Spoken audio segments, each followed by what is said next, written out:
ہمارے نبی ایسے تھے۔ ایک دفعہ آپ علیہ السلام کے چند صحابہ بیٹھے ہوئے تھے، تو آپس میں بیٹھ کے باتیں کر رہے تھے۔ ایک صحابی نے کہا، اف واہ واہ، اللہ تعالیٰ نے حضرت ابراہیم علیہ السلام کو کتنا اونچا مقام دیا۔ ومن العجب ان اللہ اتخذ ابراہیم خلیلا، کتنی عجیب بات ہے، کتنی بڑی بات ہے کہ اللہ تعالیٰ نے حضرت ابراہیم جو اللہ کے بندے ہیں، اللہ کی مخلوق ہیں، ان کو اللہ نے کہا کہ ابراہیم تیری محبت دل کے اندر بیٹھ گئی ہے۔ خلیل اسے کہتے ہیں جس کی محبت دل کے اندر بیٹھ گئی ہو، اسے خلیل کہتے ہیں۔ کتنی عجیب بات ہے کہ اللہ تعالیٰ نے حضرت ابراہیم کو اپنا گہرا دوست بتایا ہے۔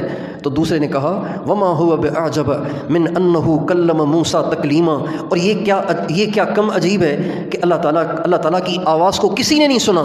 حضرت موسیٰ علیہ السلام وہ واحد ہستی ہیں کہ جن سے اللہ نے براہ راست کلام کیا، وہ اللہ پاک کی آواز کو سنتے تھے، اللہ سے باتیں کرتے تھے۔ یہ کتنی بڑی عزت کی بات ہے۔ تو تیسرے نے کہا، یہ بھی عجیب بات ہے، لیکن یہ بھی تو کم نہیں ہے نا کہ اللہ تعالیٰ نے حضرت عیسیٰ علیہ السلام کو روح اللہ اور کلمۃ اللہ فرمایا۔ چوتھے نے کہا، یہ بھی بہت عجیب بات ہے، لیکن یہ بھی تو کم نہیں ہے کہ اللہ تعالیٰ نے حضرت آدم کا ساری دنیا کے انسانوں پہ انتخاب فرمایا، ان کو ساری دنیا کا باپ بنایا۔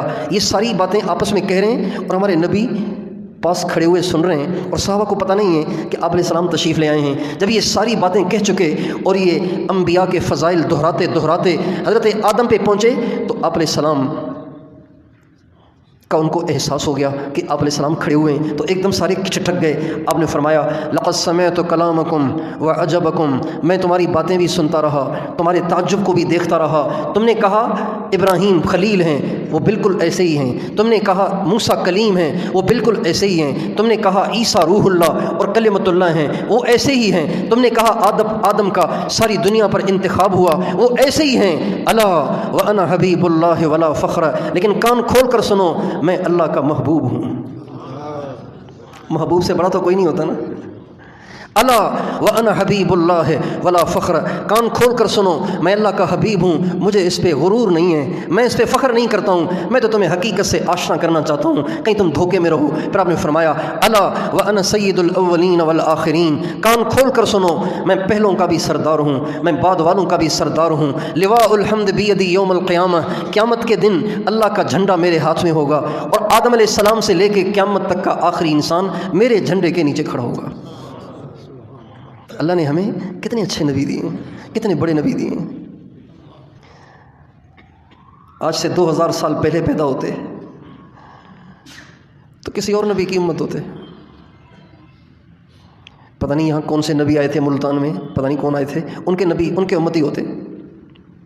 چونکہ عیسیٰ علیہ السلام تو بنی اسرائیل کے نبی تھے، بنی اسرائیل کے علاوہ اوروں کے نبی نہیں تھے، تو یہاں تو بنی اسرائیل نہیں تھے، پتہ نہیں ہم کس کے امتی ہوتے۔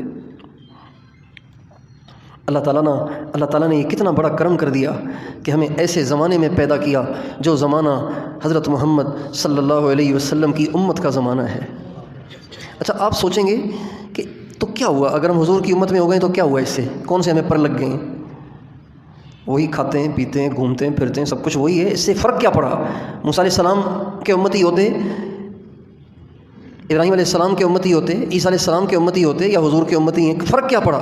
فرق پڑا ہے، بہت بڑا فرق پڑا ہے، بہت بڑا فرق پڑا ہے، بہت بڑا فرق پڑا ہے۔ آپ علیہ السلام فرماتے ہیں، ان الجنت حرمت علی الانبیاء حتی ادخلها، سارے نبیوں پہ جنت حرام ہے جب تک میں نہ جاؤں، وانها لمحرمۃ علی الامم حتی تدخلها امتی، اور ساری امتوں کے سارے ولیوں پہ جنت حرام ہے جب تک میری امت کے گناہ گار نہ چلے جائیں۔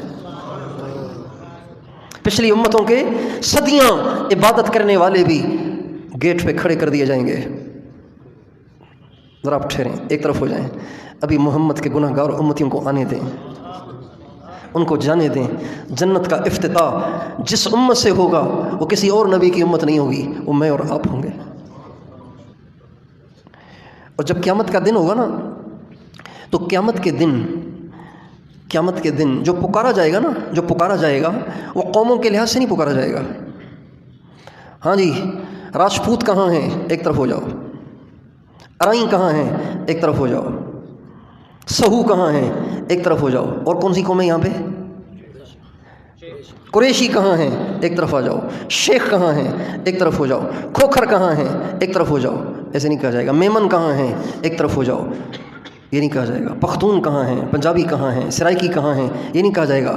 بلکہ ہر نبی کا نام لیا جائے گا اور اس کے ساتھ امت کی اضافت کر کے پکارا جائے گا. کہاں ہے نوح اور ان کی امت؟ ایک طرف ہو جاؤ. کہاں ہے ابراہیم اور ان کی امت؟ ایک طرف ہو جاؤ.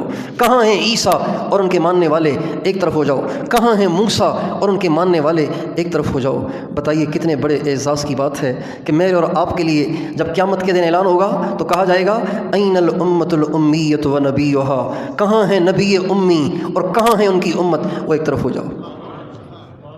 کتنے بڑے اعزاز کی بات ہے. ہمارے نبی کی جو ہمارے نبی علماء کہتے ہیں کہ نبی کریم صلی اللہ علیہ وسلم کی شان کو اللہ نے دنیا میں کھولا ہی نہیں، یہ قیامت میں کھلے گی. آپ کی شان کو اللہ نے دنیا میں نہیں کھولا، یہ قیامت میں کھلے گی. اللہ کھولیں گے اور دکھائیں گے ساری دنیا کو کہ محمد مجھے کتنا پیارا ہے. اللہ کھولیں گے. اسے کیسے کھولیں گے؟ حدیث میں آتا ہے کہ اللہ تعالیٰ محشر کا میدان قائم ہوگا اور جنت جہنم کے فیصلے ہوں گے. جنتیوں کے لیے جنت کے، جہنمیوں کے لیے جہنم کے فیصلے ہوں گے. اب جب جنتیوں کے لیے جنت کا فیصلہ ہو جائے گا تو جنتی دوڑ لگائیں گے جنت کی. جائیں گے تو گیٹ بند. ارے فیصلہ بھی ہو گیا، گیٹ بھی بند ہے. اب کیا ہوگا؟ کیا ہوگا؟ ارب لوگ ہوں گے، ارب لوگ ہوں گے. آدم علیہ السلام سے لے کے قیامت تک کے جنتی ہوں گے. اتنے سارے، گیٹ بند ہے، اندر جانے کی اجازت ہی نہیں مل رہی، دروازہ بند ہے. کیسے کھلوائیں، کیسے کھلوائیں، کیسے کھلوائیں، کیسے کھلوائیں؟ تو اللہ ان جنتیوں کے دل میں ڈالے گا کہ ایسے کرو، تم جاؤ حضرت آدم کے پاس، چونکہ سب کے باپ تو وہی ہیں. تو چلو آدم علیہ السلام سے کہیں اور ان سے کہیں کہ ابو جنت کا دروازہ بند ہے تو ہماری تو اللہ کے ہاں چلے گی نہیں، ہم تو گناہ گار بندے ہیں. آپ کہیں نا اللہ سے کہ ہمارے لیے جنت کا دروازہ کھول دے. چنانچہ یہ ارب لوگ ایک ریلا بنا کر، جلوس بنا کر حضرت آدم علیہ السلام کے پاس جائیں گے اور کہیں گے یا ابانا استفتح لنا الجنہ. ابو جنت کا دروازہ بند ہے، آپ کھلوائیں نا. تو وہ کہیں گے بیٹا آج میرے بس میں نہیں ہے کہ میں جنت کا دروازہ کھلواؤں. اگر کھلوانا چاہتے ہو تو اللہ ان کے دل میں حضرت نوح کا نام ڈالیں گے، حضرت آدم کے دل میں حضرت نوح علیہ السلام کا نام اللہ ڈالیں گے. اور آدم علیہ السلام کہیں گے کہ بیٹو آج تو میرے لیے بڑا مسئلہ ہے، مجھ سے غلطی ہو گئی تھی، جنت سے مجھے نکال دیا تھا اللہ تعالیٰ نے، لہٰذا مجھے ڈر لگتا ہے کہیں اللہ اس بات کو دوبارہ نہ پکڑ لے، لہٰذا تم جاؤ حضرت نوح کے پاس، اس لیے کہ میرے بعد تم سارے انہی کی اولاد ہو. چنانچہ یہ اتنا بڑا جلوس حضرت نوح کے پاس جائے گا. نوح علیہ السلام کے پاس پہنچیں گے، اے ابو، اے ابا جان، آپ بھی تو ہمارے ابا جان ہیں، تو آپ جنت کا دروازہ کھلوائیں. تو وہ کہیں گے بیٹا میں نہیں کھلوا سکتا، میں نے اپنے کافر بیٹے کے لیے اللہ سے دعا کی تھی، اللہ کو ناراضگی ہوئی تھی، تو مجھے ڈر لگتا ہے کہیں پچھلی فائل اللہ دوبارہ نہ کھول لے، اللہ دوبارہ نہ ناراض ہو جائے، لہٰذا مجھے تو ڈر لگتا ہے. تم جاؤ. ان کے دل میں اللہ حضرت ابراہیم کا نام ڈالیں گے. تم جاؤ حضرت ابراہیم کے پاس. چنانچہ یہ سارے کا سارا جلوس، ایک اتنا بڑا مجمع، یہ سب کا سب جائے گا حضرت ابراہیم کے پاس. ان سے کہیں گے اے اللہ کے خلیل، آپ تو اللہ کے بہت قریب ہیں، تو آپ تو جنت کا دروازہ کھلوائیں. جنت میں جانے کے لیے ہمارا فیصلہ بھی ہو گیا ہے لیکن جا نہیں پا رہے.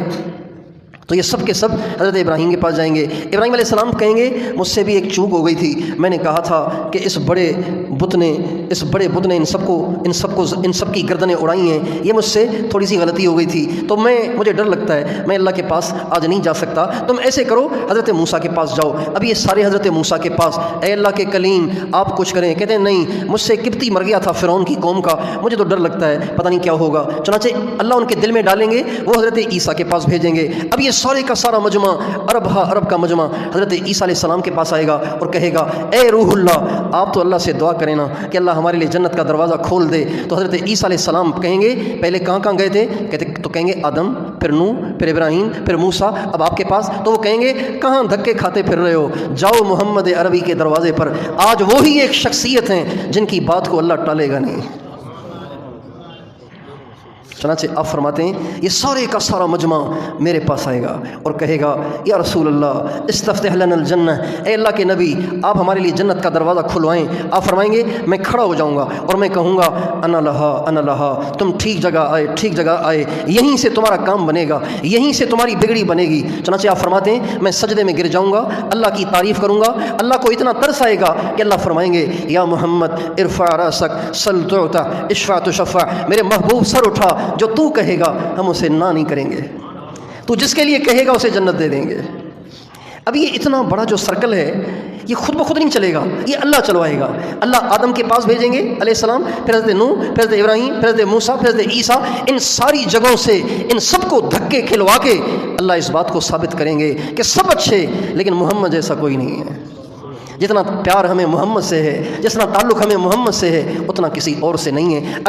اگر یہ سارے کے سارے پہلی ہی دفعہ حضرت محمد صلی اللہ علیہ وسلم کے پاس آ جاتے تو شاید سوچنے والے سوچتے حضرت محمد کے پاس چلے گئے تھے، انہوں نے کھلوا دیا تو شاید ہر نبی ہی کھلوا سکتا ہے، لیکن اللہ تعالیٰ سارے بڑے بڑے اولو العزم پیغمبروں کے دروازوں سے دھکے کھلوا کے اس بات کو ثابت کرے گا کہ سارے نبیوں سے کام نہیں ہونے والا، صرف حضرت محمد صلی اللہ علیہ وسلم سے یہ کام ہونے والا تھا۔ اللہ تعالیٰ اپنے نبی کی شان کو قیامت کے دن ظاہر کرے گا، ثابت کرے گا۔ اے کاش ہم دنیا میں ہی اپنے نبی کی شان کو سمجھ لیں۔